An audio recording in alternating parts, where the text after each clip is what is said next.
Belfast to Dublin on the motorway is a 90-minute blast, but if you have the time, this is a pleasant combination of inland, coast and mountains. Ride from Belfast to Portaferry, have homemade ice cream in Blaney's or lunch in the Portaferry Hotel, and hop across on the short ferry ride to the pretty village of Strangford. If you thought the hotel was too formal, the Coo-on in Strangford does great pub grub. Then it's on through the lovely Georgian village of Killaloe, which feels like being in France, to the Victorian seaside resort of Newcastle, down the coast for great fish and chips in the Galleon and Alog, then west through the soaring Mourne Mountains to join the motorway south to Dublin. Give yourself a day or two to enjoy Belfast, a city reborn since the dark days of what locals call the Troubles. For accommodation, my favorite city hotel is Terra Lodge in the leafy University Quarter.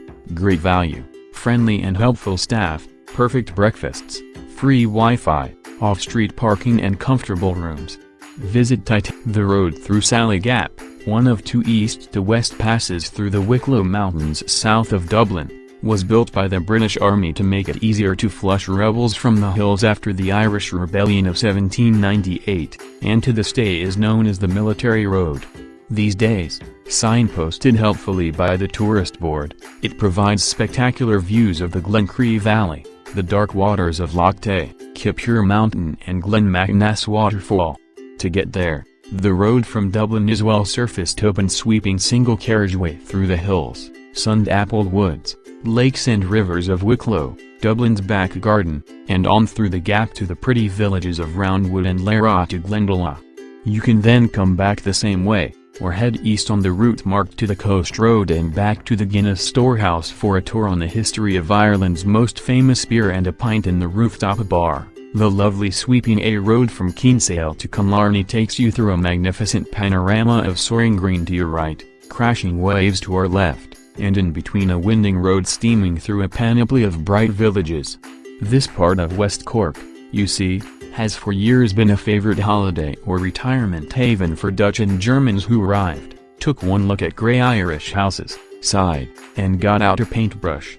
As a result, most villages are now all the colors of the rainbow, although in a tastefully pastel kind. The Alps, who needs them when you've got scenery like Killarney National Park as you leave Killarney town on a well-surfaced road winding past deep blue lakes, rugged mountains and the last great virgin forests in Ireland, an island that was covered in mighty oaks until they were chopped down to make ships for the Royal Navy.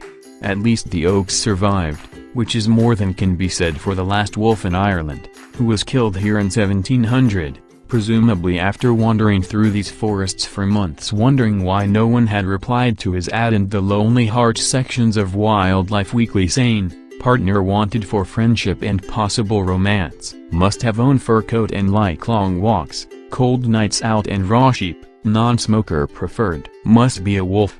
Starting in Dingle, it's only 5 miles to the top of the Connor Pass, but what of 5 miles? It's a fairly narrow road, but well-surfaced, and snakes its way aloft with cliff faces on one side and steep drops to the lakes below on the other. The good news is that because it gets even more narrow and twisty down the other side, caravans, campervans and lorries are banned, and coaches tend to avoid it, so you may well have it to yourself as you crack on, drinking in the curves and the sound of your engine echoing off the cliffs. From the car park on top at 1,500 feet, the view before you is so much like Middle-earth that you expect Bilbo Baggins to wander up clutching a pint of Guinness at any moment, nod wisely, and potter off on his merry way before the pub shuts.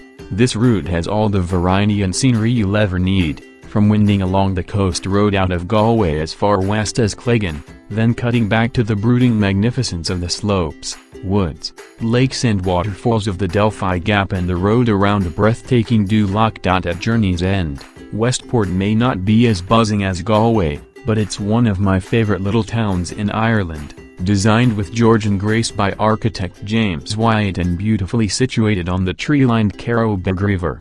If you've done all the little twisties along the coast on the previous routes, you and your trusty machine may well be begging to get out of third gear, so now's your chance, with a lovely fast and flowing road across high moors which calls in at 2 friendly villages and ends up in a deservedly popular hotel. Isolated Donegal. This is your only chance to confuse your friends that you've been to the most northerly point in Ireland and that it's in the south. You see, Malin Head, that northernmost point, is in the Republic of Ireland, which locals call the south, as opposed to Northern Ireland, or the north. Still confused? Don't worry. If you're not bothered with geography, just get to Londonderry and be more confused, since Protestants tend to call it Londonderry, and Catholics Derry. Just call it Derry, since most locals do. Either way, the roads are empty apart from the occasional sheep, allowing you to enjoy the wild and lonely scenery of Ireland's most rural county. The glorious Antrim Coast Road. That's what. I've done this countless times, but still love riding it or showing it to visitors as one of the great routes anywhere. Leaving Derry, it's a fast road to Bushmills Village, home of the world's oldest licensed distillery, with a license granted in 1608, several tours daily and a shop. Next stop is